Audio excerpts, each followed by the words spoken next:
प्रहलाद से प्रेम करता था। फिर हिरण्यकशिपु प्रहलाद जी का वध क्यों करना चाह रहा था, सब नारद जी बता रहे हैं।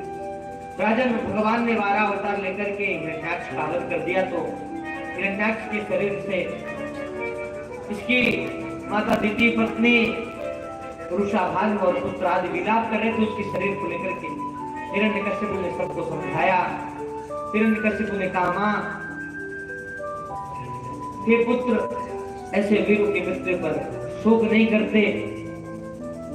वो उनको सांत्वना दे रहा था कि ये वीर है, ऐसे वीरों पर इनकी जब मृत्यु हो जाती है तो ऐसे वीरों की मृत्यु पर शोक नहीं किया करते, ये वीर गति को प्राप्त हुए।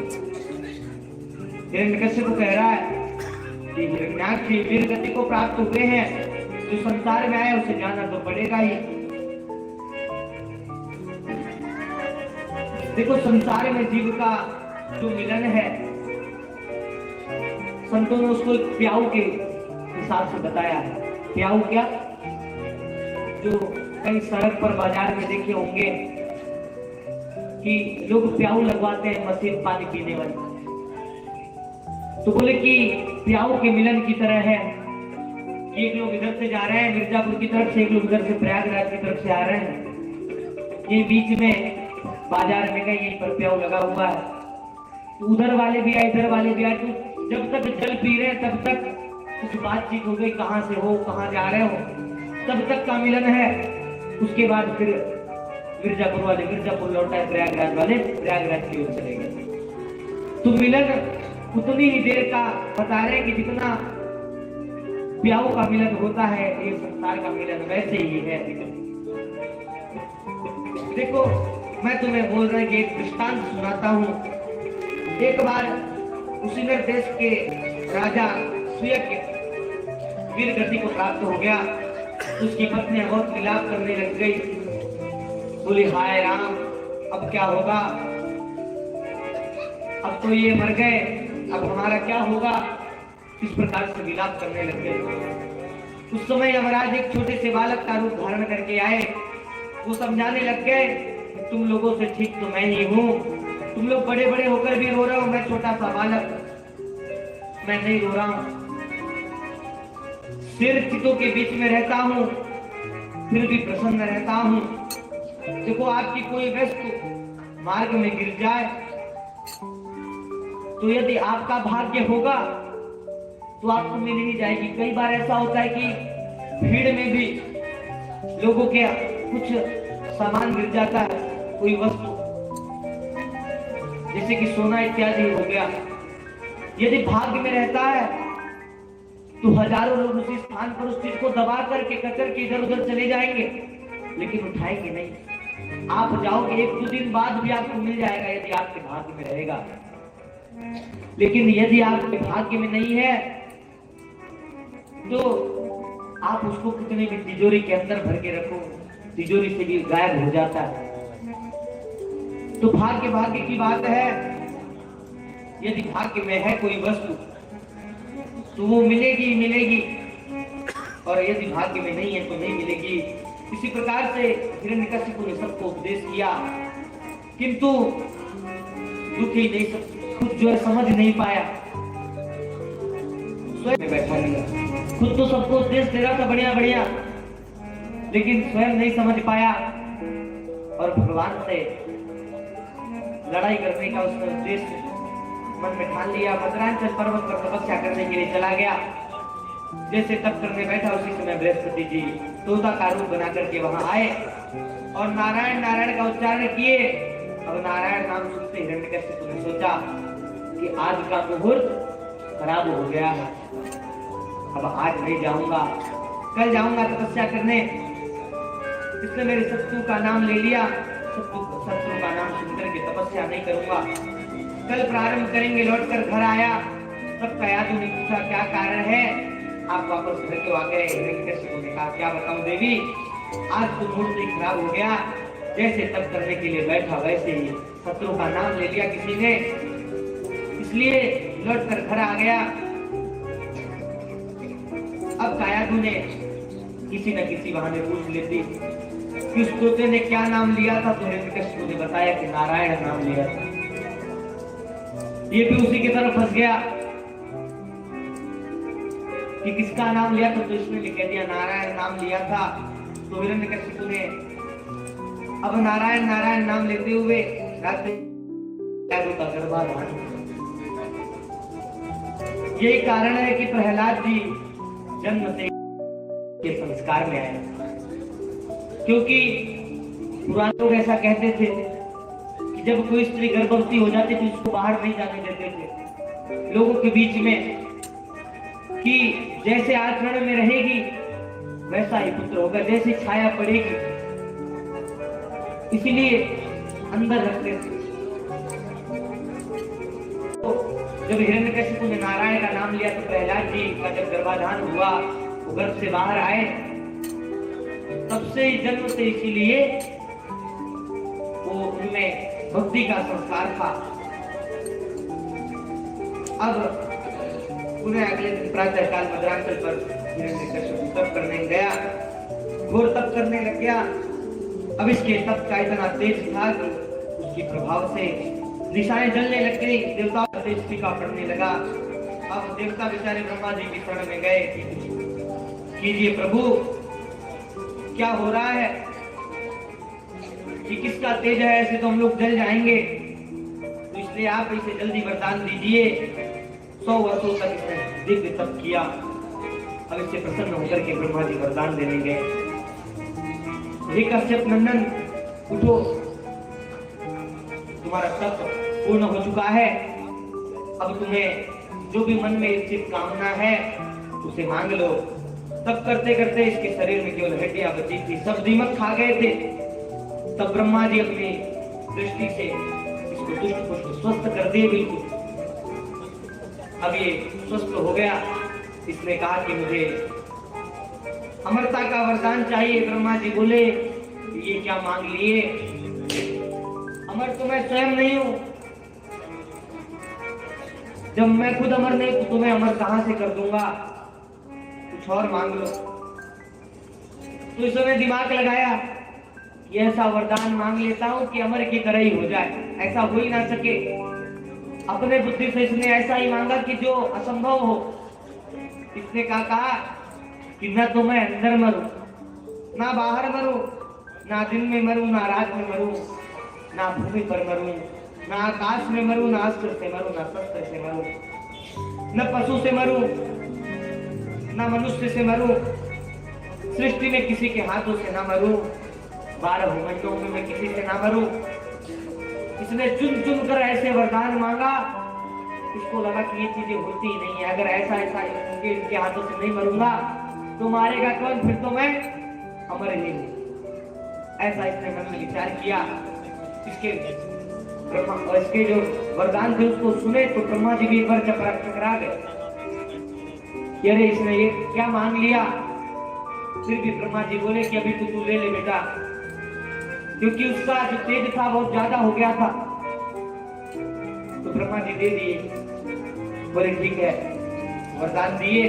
अब वरदान मिलते ही इसने भी सबसे पहले दिग्विजय करना प्रारंभ किया। असुरों का काम ही यही है कि वरदान मिला नहीं, दिग्विजय करना प्रारंभ कर दिए।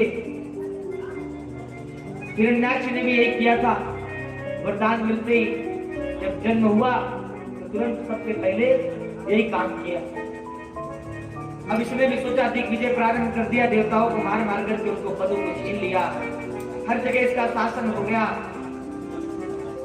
इसने अपने पुत्र प्रहलाद को शुक्राचार्य जी के गुरुकुल में विद्यार्जन के लिए भेजा।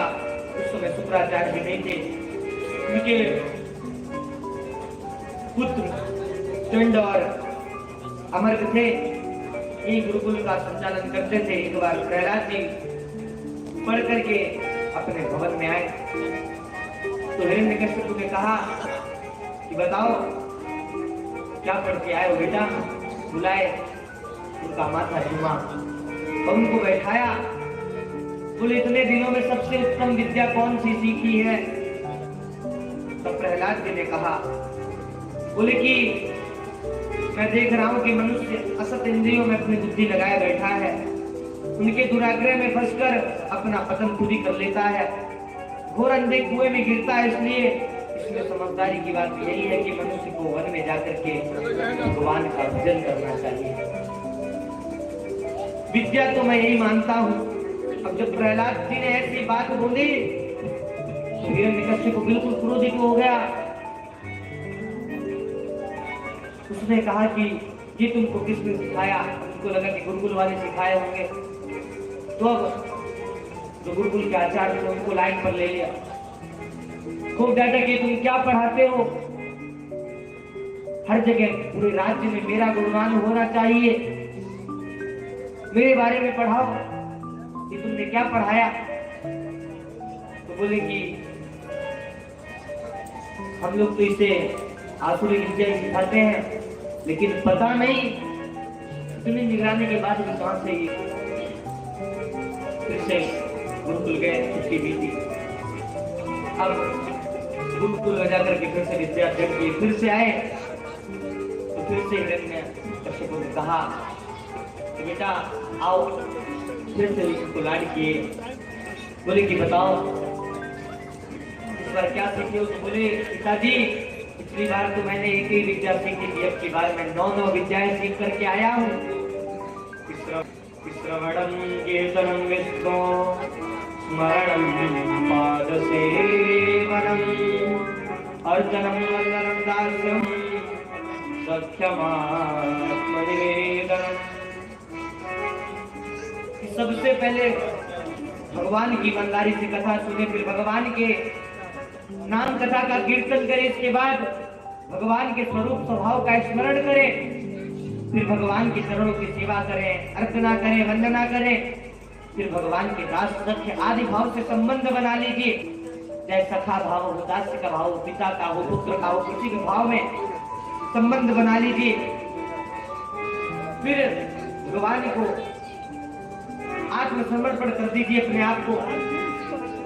उसके अतिरिक्त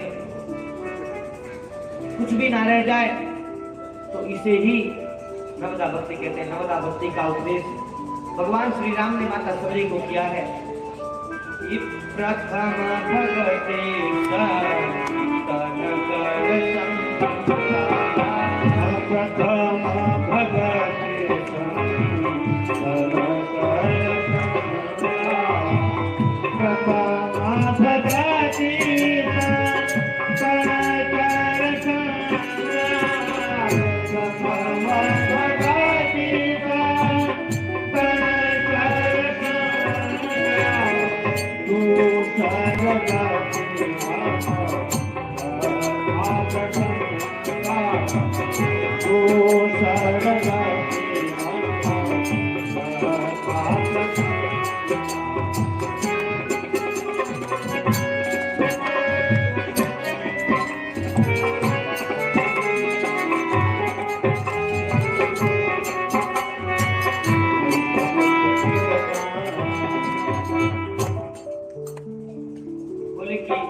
ये नवदा भक्ति है।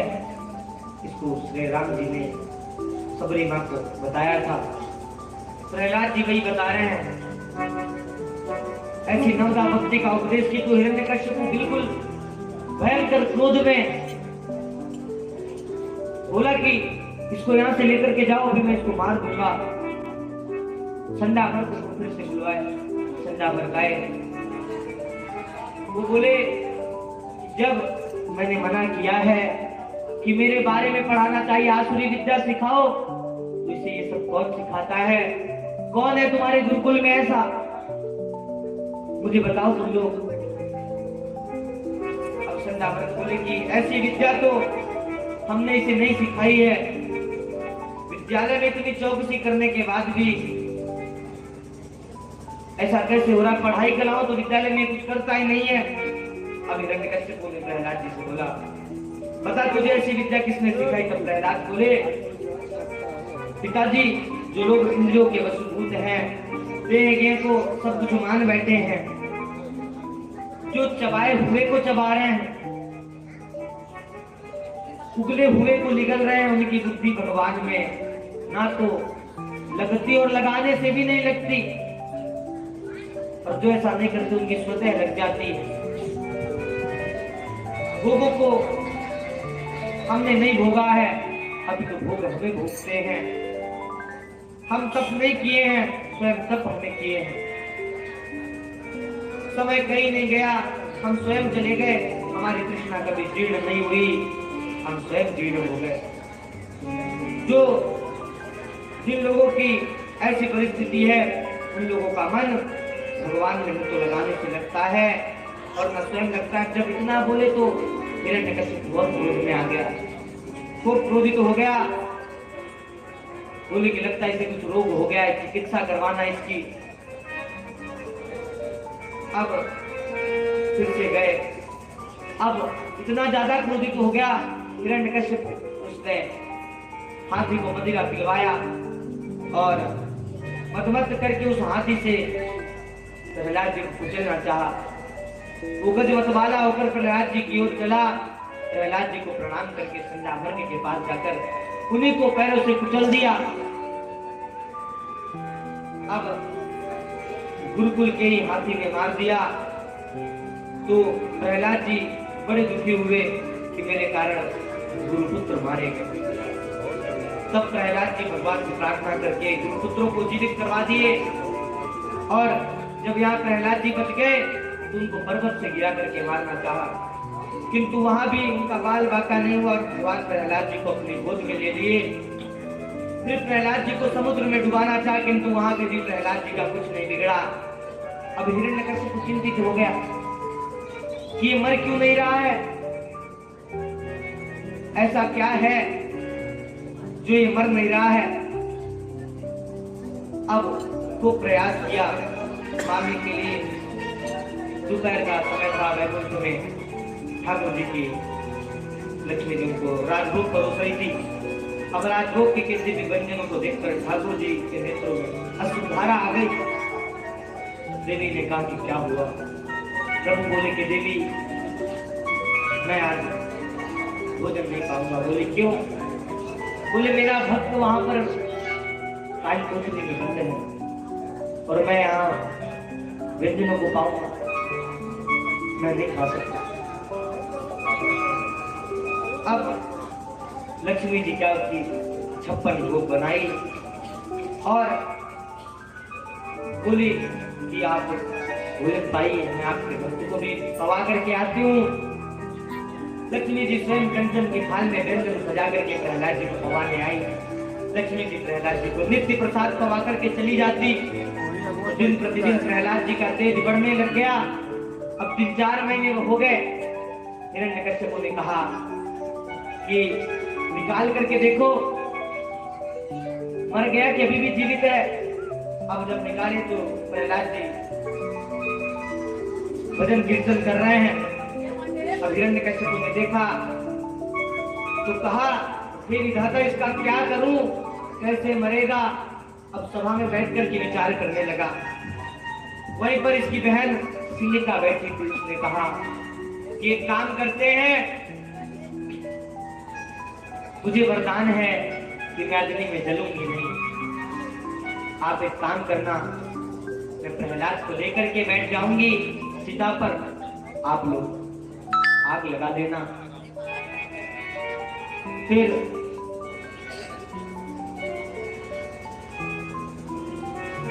मैं तो जलूंगी नहीं, प्रहलाद जल जाएगा। तो बोले ठीक है। सबने ये विचार किया। बोले सबने अनुमति दे दी कि हाँ ठीक है ऐसा ही करेंगे। अब बैठे, सीता में आग लगाई गई। सीता में आग लगवा दी। सिंहिका प्रहलाद जी को अपने गोद में बैठा करके बैठी है। आग लग गई। अब सिंहिका चिल्लाने लगी। सिंहिका जल गई और प्रहलाद जी का रूम भी नहीं जला। इसलिए कहते हैं कि जागो राखे साइया मान सके ना को,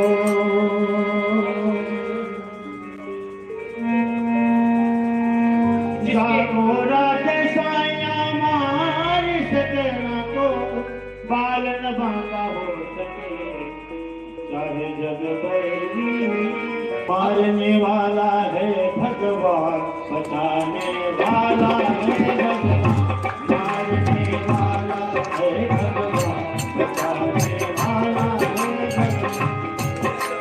बाल न बांका हो उसका,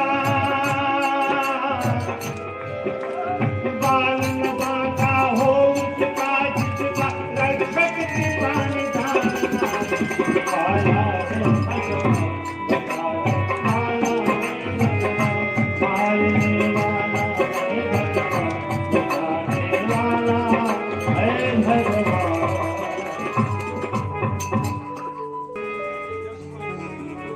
जिसके रक्षक स्वयं भगवान है, उसका कोई बाल भी कैसे बांका कर सकता है। इसलिए प्रहलाद जी का एक रूम भी नहीं जला, एक धुआं भी नहीं जला उनका, और सिंगिका को वरदान था फिर भी वो पूरी जल गई।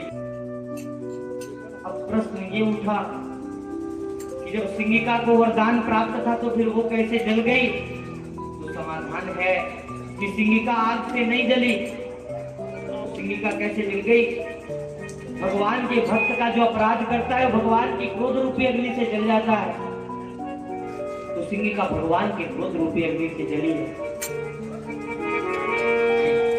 अब सिंगिका जल गई, हिरण्यकश्यप विलाप करने लग गया और क्रोधित हो गया। बोला क्या, एक ही बहन थी सिंगिका का, एक नाम और भी था होलिका। इसीलिए त्योहार में हम लोग मनाते हैं होलिका दहन का। सिंगिका को दहन करते हैं और उसके अगले दिन खुशी मनाते हैं जब उसका दहन हो जाता है। अब प्रहलाद जी के पक्ष के जितने लोग थे वो सब खूब प्रसन्न हुए, तो प्रसन्न होकर के उत्सव मनाने लगे, एक दूसरे के ऊपर रंग गुलाल डाले, पुष्पों की वर्षा किए। इस प्रकार से वो सभी खुशी मना रहे थे। इसीलिए होलिका दहन के बाद अगले दिन प्रहलाद जी के पक्ष वाले होली खेलते हैं, होली मनाते हैं रंग गुलाल से, और जो हिरण्यकश्यप के पक्ष से वो लोग मदिरा पी करके शोक कर रहे थे। तो अभी भी ऐसा होता है, कुछ लोग हैं हिरण्यकश्यप के पक्ष वाले जो कि जब प्रहलाद जी के पक्ष वाले रंग गुलाल खेलने लगते हैं तो वो लोग मदिरा का पान करके और शोक मनाने लग जाते हैं। ये त्योहार बहुत प्रचलन में है होली का, ये तब से ही मनाया जाता है। अब हिरण्यकश्यप परेशान हो गया, वो सोचने लग गया कि इसको मारूं तो मारूं कैसे, मैं क्या करूं, ये मर ही नहीं रहा है। हम सबको जब इसको हम लोग समझाते हैं तो ये हम ही लोग को समझाने लगता है, पढ़ाने लगता है, भक्ति का उपदेश देने लगता है, इसका क्या करें? अब संध्यावर्ग फिर से गुलकुल लेकर के गए, असुरी विद्या सिखाने लगे। एक दिन की बात है, संध्यावर्ग गुलकुल से बाहर चले गए तो प्रहलाद जी सभी को एकत्रित किए, अपने मित्रों को, और बोले कि आज हम लोग एक खेल खेलेंगे। सबको अपने पास बुलाए, बोले इधर आओ, अब हम लोग बहुत महत्वपूर्ण समय है, मेरी बात दत्तचित्त होकर के सुनो। प्रहलाद जी सबसे कहने लगे कि जो समझदार है, अपना कल्याण करना चाहता है, उसे बचपन से ही भगवान का भजन करना चाहिए, भगवान के भजन में लग जाना चाहिए, क्योंकि जीवन बहुत दुर्लभ है। ये बड़े भाग मानुष तन पावा, बड़े भाग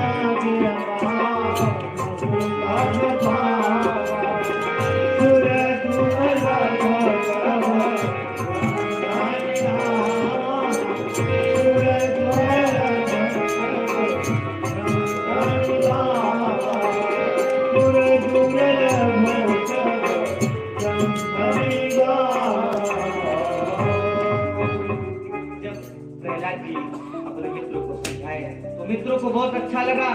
मित्रों ने कहा, यार प्रहलाद तू बचपन से हमारे साथ रहता है, फिर तुझे इतना दिव्य ज्ञान कहां से प्राप्त हो गया?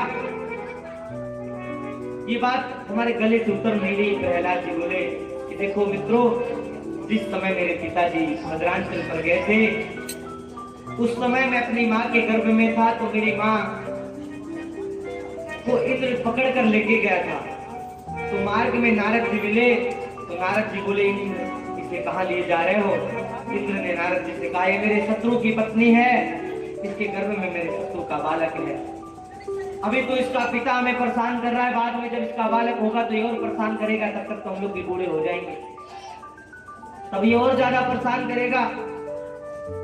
तो नारद जी ने कहा, इंद्र इसके गर्भ में तुम्हारा शत्रु नहीं है, भगवान का परम प्रेमी भक्त है, भक्त पल रहा है, तुम इसे मार नहीं सकते, इसे छोड़ दो। इंद्र ने कयाधु को छोड़ दिया और कयाधु की परिक्रमा करके प्रणाम करके चला गया। नारद जी कयाधु को अपने आश्रम ले आए और यहाँ आश्रम मिलाकर कयाधु को दिव्य भक्ति का उपदेश दिए। प्रहलाद जी कह रहे हैं, उस समय में अपनी माँ के गर्भ में था, इसलिए गर्भ में रहकर भगवान के चरित्रों को सुनने लगा, तो मुझे गर्भ से ही भक्ति के संस्कार आ गए।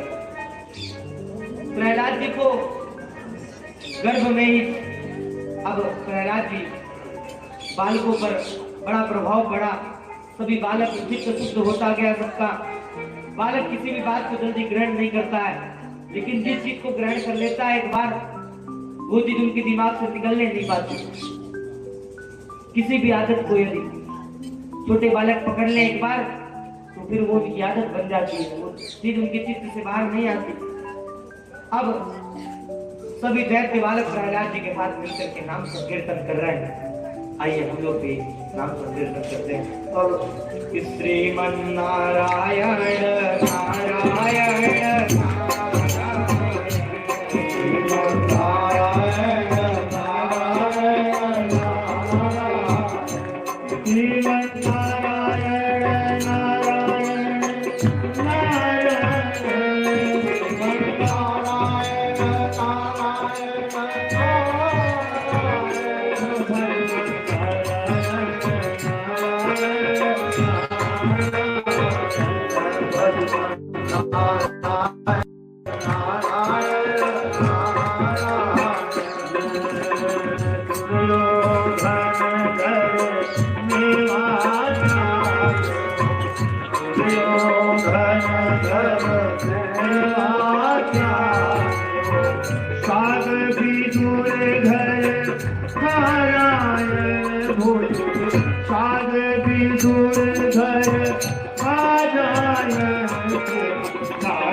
सभी दैत्य बालक प्रहलाद जी के साथ संकीर्तन में डूबे थे, उतने में संडामरकाए ऐसे बालक प्रहलाद जी के साथ संकीर्तन में डूबे थे, उतने में संडामरकाए ऐसा दृश्य देखे तो यहाँ सब नाम के संकीर्तन में डूबे हुए हैं।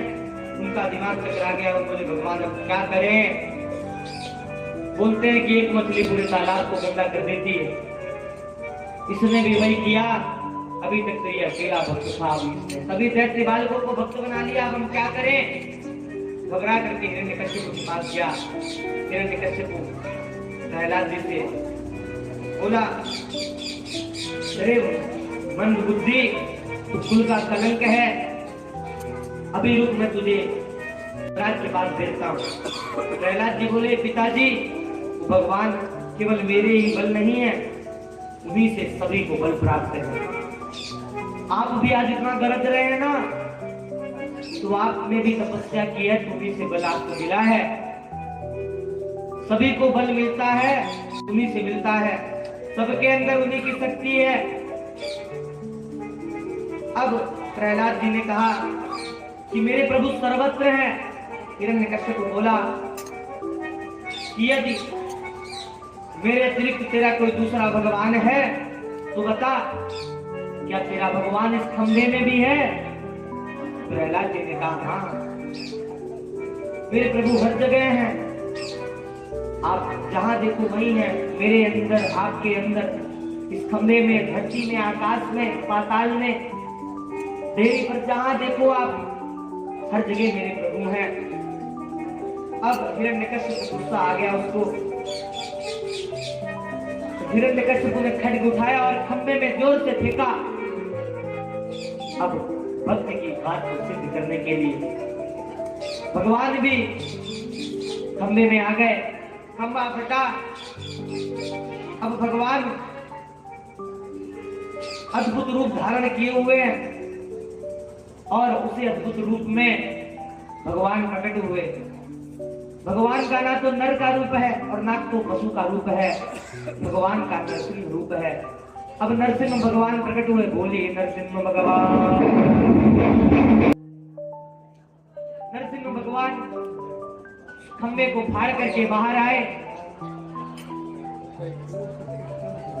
अब प्रहलाद जी नरसिंह भगवान को देखते ही उनकी जय जयकार करने लग गए। भगवान एकदम लपलपाती हुई जीभ, भ्रुकुटी चढ़ी हुई है, चंद्रा के समान मुझे। इस प्रकार भगवान का भयंकर रूप है, भयंकर रूप में भगवान है। अब हिरण्यकश्यप ने कहा यही है तेरा भगवान? तो प्रहलाद जी ने कहा हाँ यही मेरे भगवान है। बोला कि ये तेरा भगवान मेरा कुछ नहीं कर सकता, मुझे कोई मार नहीं सकता है। भगवान बोले अच्छा तुझे कोई नहीं मार सकता? तो हिरण्यकश्यप ने कहा नहीं मुझे कोई नहीं मार सकता है। मुझे ब्रह्मा से वरदान प्राप्त है कि ना मैं नीचे मरूंगा ना मैं ऊपर मरूंगा, ना धरती पर ना आकाश में ना पाताल में, ना अंदर ना बाहर, ना अस्त्र से ना शस्त्र से, ना पशु से ना मनुष्य से, मैं किसी से नहीं मर सकता। अब भगवान क्रोधित हो गए। भगवान उसको डेरी पर लेकर क्या जंगा पर लेटा लिए और